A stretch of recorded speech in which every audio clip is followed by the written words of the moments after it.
Al-Arba'in yang ditulis oleh Imam An-Nawawi rahimahullah. Pada kesempatan ini kita mulai dari hadis yang ke-22. An Abi Abdullah Jabir ibn Abdullah Al-Ansari radhiyallahu an, dari Abu Abdullah Jabir bin Abdullah Al-Ansari radhiyallahu an, anna rajulan sa'ala Rasulullah sallallahu alaihi wasallam faqal, bahwa ada seorang laki-laki bertanya kepada Rasulullah sallallahu alaihi wasallam, lalu dia berkata, ara'aita idza shallaitus salawatil maktubat wa sumtu ramadan wa ahlaltul halal wa haramtul haram wa lam azid ala dhalika syai'an adkhulul jannah. Kata laki-laki itu, bagaimana pendapat Anda ya Rasulullah apabila saya melakukan salat yang wajib, salat 5 waktu, puasa Ramadan, menghalalkan yang halal dan mengharamkan yang haram, dan aku tidak menambah atau tidak lebih dari itu, apakah aku bisa masuk surga? Qala na'am, maka Rasulullah sallallahu alaihi wasallam bersabda, iya. Rawahu Muslim, hadis ini diriwayatkan oleh Imam Muslim. Bapak Ibu saudara-saudara yang dirahmati Allah, ini di dalam hadis ini menunjukkan atau terdapat beberapa faidah. Di antaranya itu bahwa orang itu dengan melakukan yang wajib, meninggalkan yang haram, itu sudah cukup untuk bisa masuk surga dengan rahmat Allah Subhanahu wa ta'ala.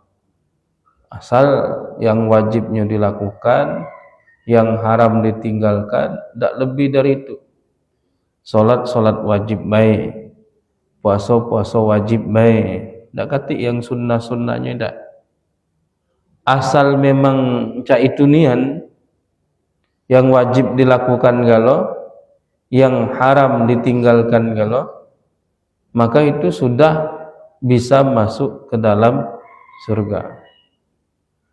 Lalu kenapa kita masih butuh kepada yang sunnah? Nah, ini karena yang wajib itu kadang kita tidak sempurna dalam melakukannya. Kadang juga kita masih jatuh kepada sesuatu yang haram, sehingga ada yang tidak sempurna inilah nanti ditutupi dengan ibadah-ibadah sunnah. Jadi ibadah sunnah itu menutupi kekurang sempurnaan pada ibadah wajib.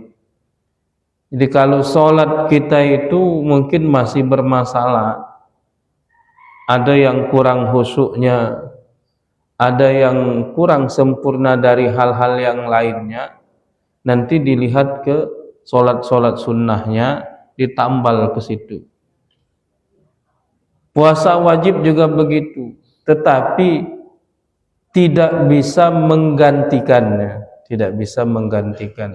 hanya menutupi kekurang sempurnaan, menyempurnakan yang kurang sempurna, tapi menggantikan tidak bisa.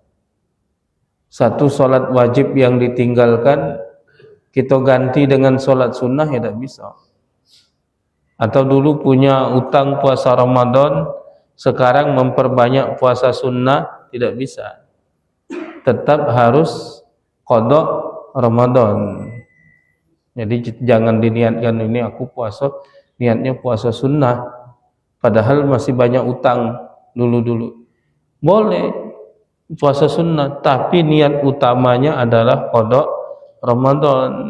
Jadi kalau merasa dulu galak dak puasa, nah sekarang puasa. Misalnya Senin, Kamis puasa, tapi jangan diniatkan puasa hari Senin, puasa hari Kamis, tapi niatkan qada Ramadan yang dulu pernah kita tinggalkan, tapi bertepatan dengan hari Senin atau hari Kamis, dapat qada Ramadan plus dapat pahala puasa sunnah hari Senin dan Kamis. Nah itu cara kalau yang qada itu bisa menggantikannya. Kalau puasa sunnah tidak bisa menggantikan, hanya menyempurnakan. Menyempurnakan itu maksudnya apa? Misalnya kita puasa Ramadan, mungkin mulut kita agak kurang dijaga, padahal kita lagi puasa. Nah itu kurang nilainya. Nah ada puasa sunnah itu ditambal ke situ biar jadi bagus nilai puasa Ramadannya. Jadi bisa menambal, bisa menyempurnakan, tetapi tidak bisa menggantikan. Jadi menggantikan tidak bisa. Menggantikan harus qada. Jadi sholat wajib, puasa wajib, semua itu harus qada, tidak bisa. Misalnya tidak bayar zakat. Oh dulu lah berapa tahun tidak pernah bayar zakat, padahal dia mencukupi hartanya, mencukupi syarat, tapi tidak bayar zakat. Nah sekarang dia mau bayarnya dengan cara banyak impak sedekah misalnya. Oh dia banyak sedekah, banyak nyumbang. Anggap itu untuk bayar zakat aku yang dulu-dulu. Tidak bisa. Jadi cak mana caranya? Ya tetap harus diniatkan bayar zakat. Dan harus kepada mustahik zakat, orang-orang yang berhak untuk menerima zakat. Nah kalau ada salah-salah dikit mungkin dalam pelaksanaannya itu, nah itu nanti bisa ditutupi, disempurnakan dengan yang sunnah. Nah jadi di dalam hadis ini pada dasarnya bisa asal melakukan yang wajib, meninggalkan yang haram. Nah cuma karena potensi tidak sempurnanya itu, maka kita dianjurkan untuk memperbanyak yang sunnah. Tapi jangan sampai dibalik. Dibalik itu maksudnya yang sunnah-sunnah kita laksanakan, tapi yang wajib tinggal. Nah ini yang wajib itu yang harus jadi pokok, yang harus jadi yang utama. Kemudian faidah berikutnya di sini, kalau aku sholat 5 waktu, puasa Ramadan, maksudnya melakukan yang wajib. Wa ahlaltul halal wa ahramtul haram wa haramtul haram. Aku menghalalkan yang halal dan mengharamkan yang haram. Maksud menghalalkan yang halal, melakukan yang halal dan meyakini bahwa itu halal. Haramtul haram, mengharamkan yang haram itu meninggalkan yang haram dengan meyakini bahwa itu adalah haram. Kita tidak melakukannya. Ngapa kamu tidak melakukan? Karena itu haram. Nanti beda antara orang yang tidak melakukan sesuatu karena meyakini itu haram dengan tidak melakukan sesuatu karena memang tidak mau melakukan saja. Ngapa kamu tidak berjudi? Malas deh. Ngapa kamu tidak berjudi? Haram judi itu. Itu beda. Meninggalkan judi karena meyakini itu adalah sesuatu yang diharamkan oleh Allah, maka itu dapat pahala. Dapat pahala. Jadi kita meninggalkan yang haram itu dapat pahala. Tetapi kita meninggalkannya itu bukan karena kita tidak mau melakukan atau tidak punya kesempatan untuk melakukan, tapi meninggalkannya itu karena meyakini bahwa itu haram. Karena kita tahu bahwa itu diharamkan oleh Allah, kita tidak mau jatuh kepada yang haram, maka kita tinggalkan, tidak mau kita melakukan.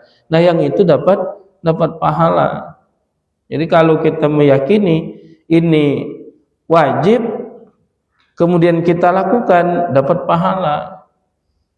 Kita tahu bahwa yakin ini haram lalu kita tinggalkan, maka itu dapat pahala. Jadi pahala itu bukan hanya dari melakukan sesuatu, tapi juga dari meninggalkan sesuatu. Jadi amal soleh itu ada yang aktif, ada yang pasif. Aktif itu artinya kita melakukan, dapat pahala. Pasif itu artinya kita tidak ngapo-ngapo, tapi dapat pahala. Nah, caranya gimana? Caranya adalah ketika kita meninggalkan sesuatu yang haram, itu motifnya adalah karena itu kita yakini itu diharamkan oleh Allah Subhanahu wa taala. Maka semua yang haram-haram yang kita tinggalkan itu menjadi pahala bagi kita, karena kita meninggalkannya karena takut kepada Allah Subhanahu wa taala. Nah, ini yang harus kita ketahui, karena kadang-kadang kita itu meninggalkan sesuatu, kadang-kadang kita memaksa melakukan sesuatu, mencari cara, mencari celah untuk melakukan sesuatu, padahal itu dilarang. Nah, kita cari-cari celah supaya itu boleh. Nah, itu jangan dilakukan. Seperti misalnya begini, seorang perempuan karena kepengen puasa Ramadannya full, jangan sampai ada yang bolong karena haid, akhirnya dia minum obat penunda haid misalnya. Ini kapan nak jadwal haid di bulan Ramadan, nah dia minum obat penunda haid. Supaya apa? Supaya full, misalnya 1 bulan itu 30 hari atau 29 hari.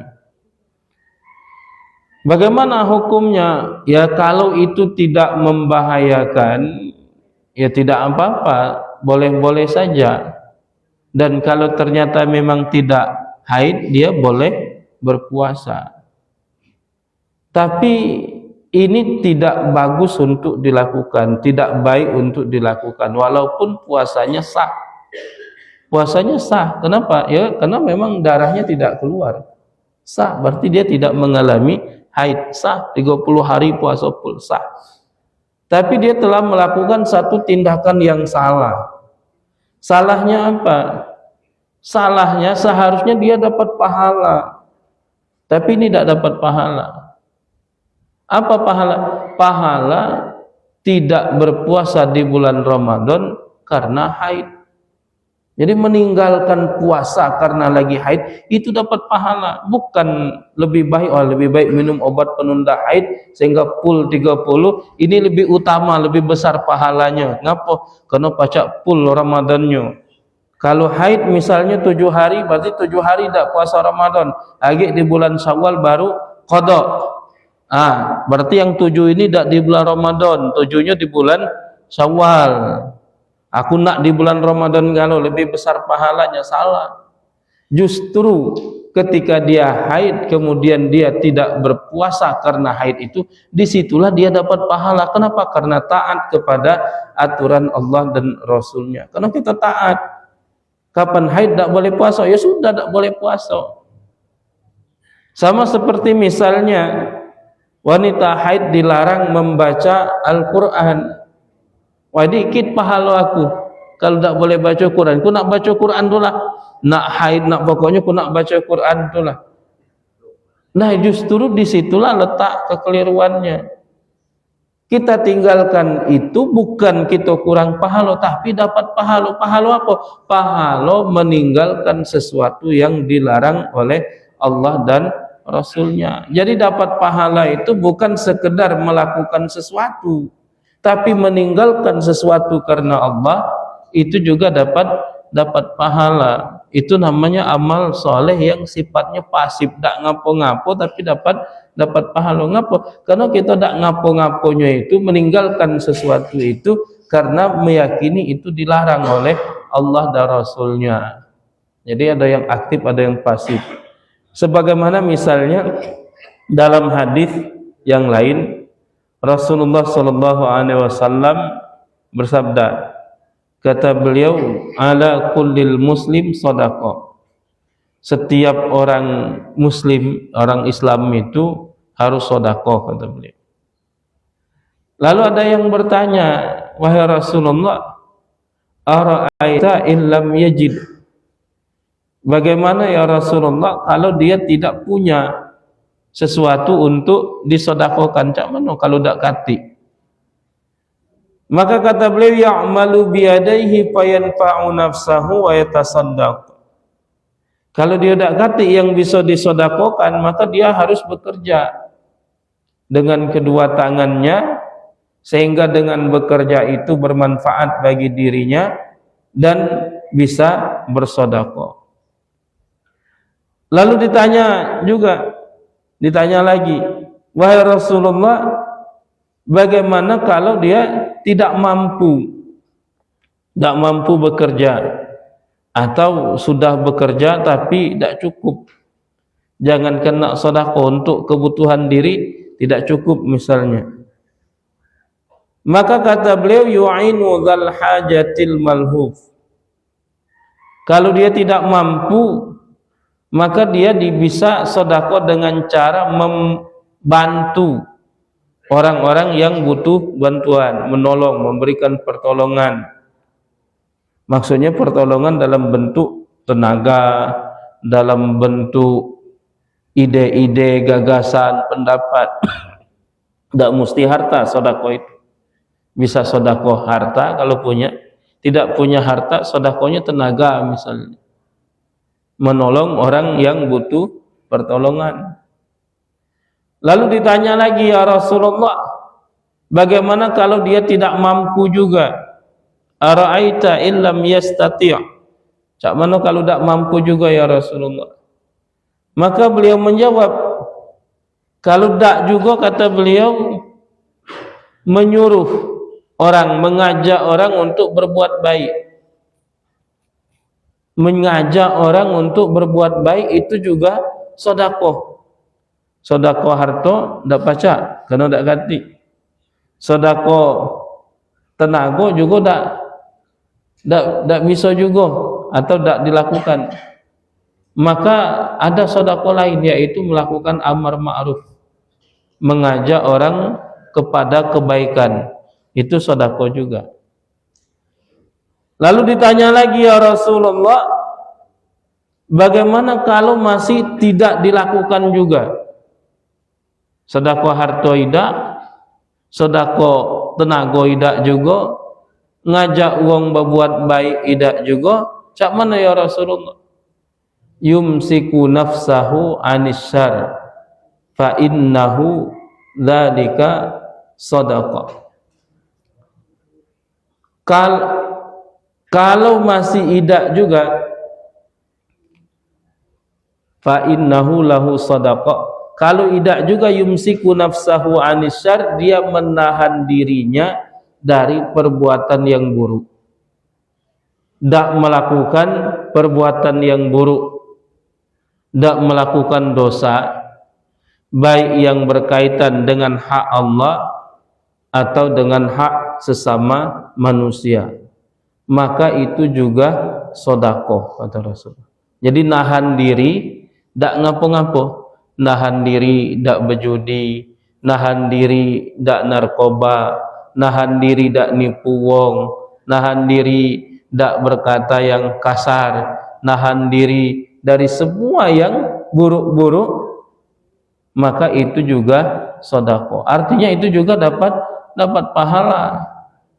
Tak katik cara nak dapat pahala yang lain, nah paling tidak diambai, mulutnya dijaga, tangannya dijaga, segala dijaga, tak melakukan yang diharamkan oleh Allah Subhanahu wa ta'ala. Tahan. Jangan sampai kita itu berbuat baik lagi tak, berbuat dosanya iyo. Nah itu kan parah. Kalaupun tak pacak berbuat baik, paling tidak tak berbuat buruk. Kalaupun ndak pacak bantu wong, paling tidak jangan ganggu wong. Nah ini kadang yang terjadi itu nolong tidak, bantu tidak, segala tidak, tapi ngoceh, nganggu. Nah itu yang parah itu. Nolong dengan harta tidak, nolong dengan tenaga tidak, nolong dengan pikiran tidak, tapi merecoki gawe wong. Nah ini yang susah. Padahal kita itu ada dapat punya peluang untuk dapat pahala. Kalaupun kita tidak mampu, yang ini tidak mampu, itu tidak mampu, paling tidak diam. Paling tidak diam, tidak melakukan apa-apa. Tapi kita yakini bahwa itu adalah sesuatu yang diharamkan. Kita tahu ngapa tidak melakukan itu, karena kita meyakini bahwa itu diharamkan oleh Allah, maka kita tidak mau. Nah itu dapat pahala. Jadi kadang-kadang itu ada orang yang bisa masuk surga ya dengan amalan-amalan yang sederhana. Jadi cuma yang wajib-wajib baik, pacak masuk surga. Ada yang kaget hebat luar biasa amalnya, tapi ternyata bisa masuk neraka juga. Kenapa? Ya karena itu rahasia Allah. Nanti Allah yang lebih mengetahui isi hati manusia. Motif apa yang mendorong dia melakukan itu. Jadi niat itu maksudnya motif yang ada di dalam hati, dalam batin kita yang mendorong. Kenapa kita nak melakukan? Kalau karena Allah, berarti ikhlas diterima. Kalau bukan karena Allah, maka itu ditolak. Dan itu tidak bisa direkayasa. Motif itu hanya bisa dilatih terus-menerus. Tidak bisa dibuat-buat misalnya. Ayahku kita sedekah ya. Aku sedekah. Aku niatkan ini karena Allah. Ya tidak bisa. Walaupun kita omong niatnya karena Allah, Allah tahu yang mendorong kita melakukannya karena apa.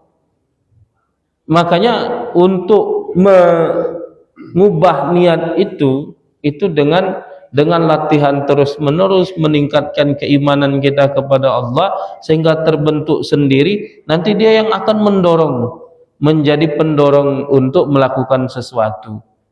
Nah itu beda-beda nanti orang itu, amalnya sama tapi hasilnya beda, tergantung motif yang mendorong dia untuk melakukan itu.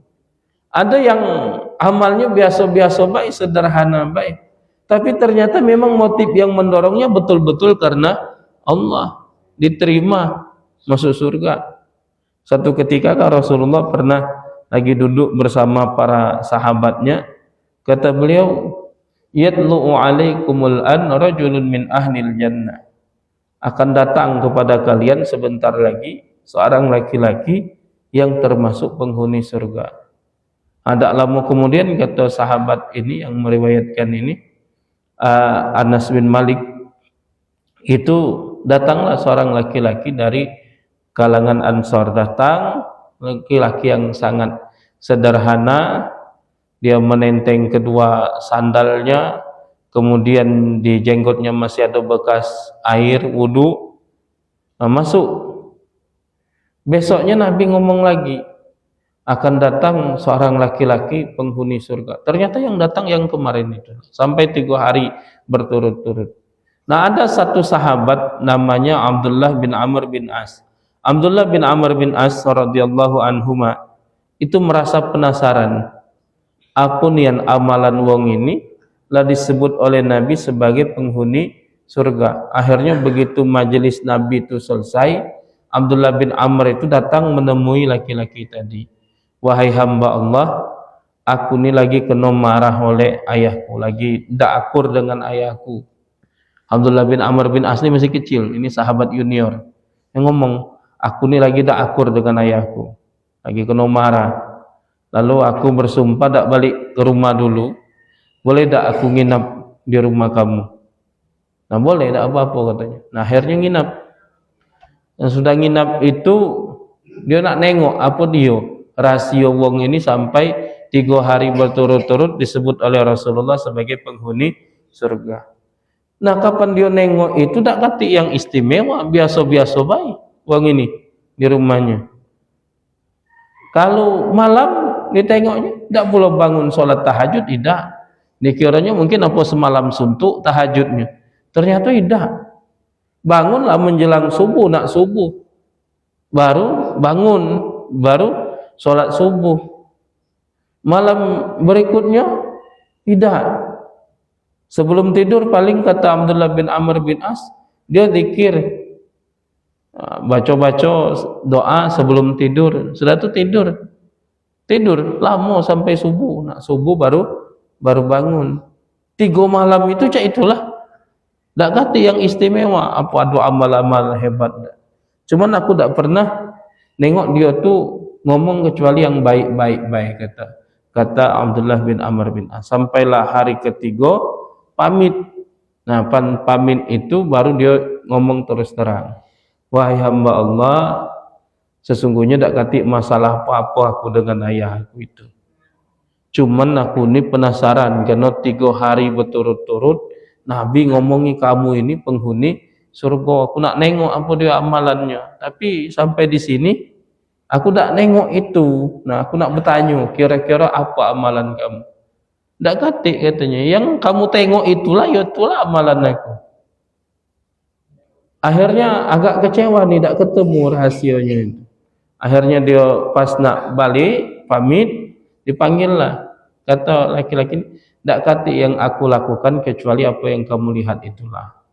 Cuma aku ini tak pernah menyimpan kebencian dalam hatiku kepada seorang pun di antara umat Islam. Dan aku tak pernah iri hati terhadap apa yang Allah berikan kepada orang lain. Tak melakukan apa-apa. Maka kata Abdullah bin Amr bin As, nah mungkin inilah yang kamu yang hebat, luar biasa. Yang luar biasanya itu. Tapi itu kan tak melakukan apa-apa, tapi jadi luar biasa. Cuman tidak menyimpan kebencian dalam hati kepada orang lain. Tidak menyimpan kebencian itu maksudnya gini, di hadis itu kita tu tak senang dengan wong tu benci, tapi di depan cak nampak baik, nampak muka cak baik ramah, tapi sebenarnya dalam hati benci. Nah, aku tak pernah, pokoknya ya apa adanya, tak pernah menyimpan rasa benci, tak pernah iri hati. Nah, itu kan tak melakukan apa-apa, itu amal pasif. Yang penting kita jago hati, jago mulut, jago anggota tubuh kita dari yang haram, jago hati dari rasa benci, rasa iri dan sebagainya. Tak ngapa-ngapa, tak melakukan apa-apa, cukup menjaga itu, maka itu bisa masuk surga. Melakukan yang wajib, meninggalkan yang haram, maka itu sudah cukup untuk masuk surga. Nah, cuma karena kita ni galak kurang-kurangnya, nah itulah kita berupaya menyempurnakannya dengan ibadah-ibadah sunnah. Bapak Ibu saudara-saudara yang dirahmati Allah, ini saja dulu yang dapat kami sampaikan pada kesempatan ini. Mudah-mudahan bermanfaat bagi kita semua. Amin ya rabbal alamin. Kami akhiri, assalamualaikum warahmatullahi wabarakatuh.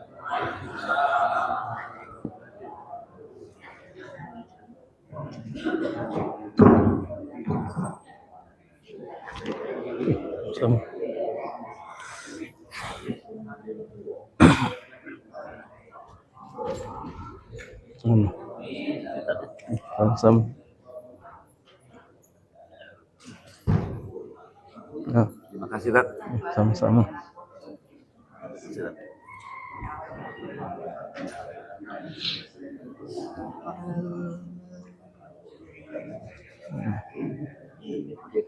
Sama-sama.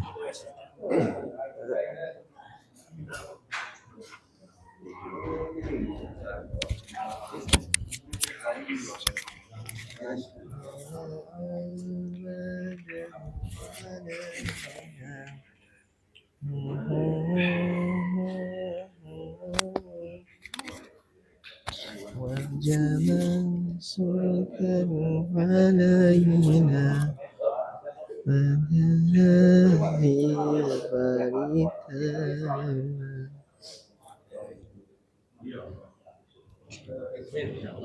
Tola'al badru alaina.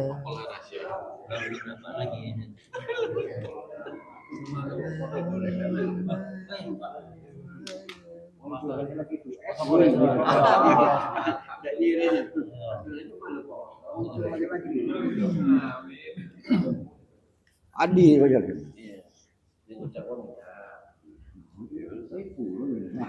Saiful Bari ada ujung nih. Ini Saiful Bari ada ujung. Coba dapat dari ujung. Lagi syuting.